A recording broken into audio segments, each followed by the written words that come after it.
Hey guys, what's up? It's Rygar the Destroyer, and today we're going to be taking a look at Poe Dameron from the Walmart exclusive line of Star Wars 3 3/4 inch action figures. This guy is pretty cool, but before we take a closer look at him, let's go ahead and take a look at his packaging. Here it is. It's pretty standard for what we've seen out of the Walmart line of action figures. Nice big window here on the front to see the figure, and down in the bottom corner, it's got a picture of Poe Dameron. Here on the back, there is a brief description. If you'd like to read that, you can go ahead and just pause the video. And then, of course, there is another image of the character here on the back. It's hard to see on mine because I bought this on rollback at Walmart, and it's obviously been kicked around the shelf for a long time, so it's really beat up. But anyway, let's go ahead and get back to the figure itself here. Poe Dameron stands at about 3 3/4 inches tall, which I think might make him a little bit under scale compared to a lot of the other male Star Wars action figures, which usually average about 4 inches tall. But it's not a huge deal. Obviously at this size, it's hard to tell exactly how tall he should be. As far as accessories go, he's got two of them. The first one here is his helmet, which is made of a nice rubbery plastic, and it does have actual clear yellow lenses, which is really cool.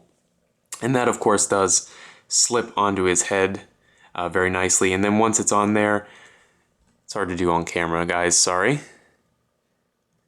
It's not going to fall off or anything, so that's really nice. And then his second accessory is his blaster pistol.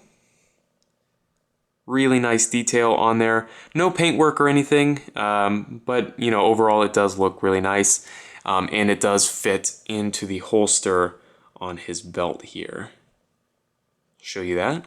And it fits in there again. It's nice and tight, so it's not going to fall out when you've got the figure displayed.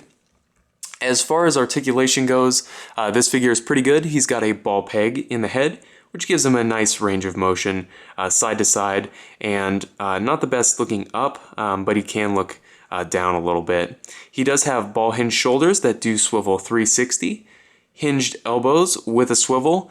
Not the greatest range on there, not horrible either, but not the greatest. He does have hinged wrists here. On this side, it runs horizontally through the hand, and on this side, it again runs horizontally. And then on both sides, of course, there is a swivel. One thing I will point out that I don't like is the hinge there is orange. So I wish they had done a black hinge there. Would have made it stand out a lot less. The little box on his chest is removable, and it's got a nice soft cord so that it's not going to break when you use his chest articulation here, which is a ball peg. It does let him lean side to side and a little bit forward and back, and then it works mostly as a swivel. And then of course this can be plugged back in, and it does stay in pretty nicely whenever you articulate the figure. Now this figure does have Y-jointed hips or ball-jointed hips, which I usually don't like, and on this figure I wish they put a thigh swivel in. If you're going to do ball-jointed hips or Y-jointed hips, there has to be a thigh swivel. The articulation does work, but when you pull the leg forward, it puts the knee off at a weird angle, and then you can't use as much of the articulation. So I don't like Y-jointed hips overall, without a swivel at least. The little belt clips that he's got here are made of a very soft rubbery plastic, which is nice because they don't get in the way.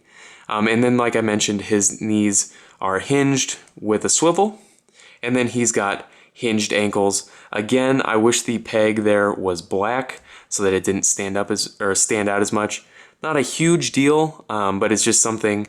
It's just a tiny detail that I wish they had done a little bit better. So overall, this is a really nice figure, and if you can find it on rollback at Walmart, I definitely recommend picking it up because overall it is a very well done figure. So if you have any comments or questions, please leave them down in the comments section below, and I guess I'll see you later.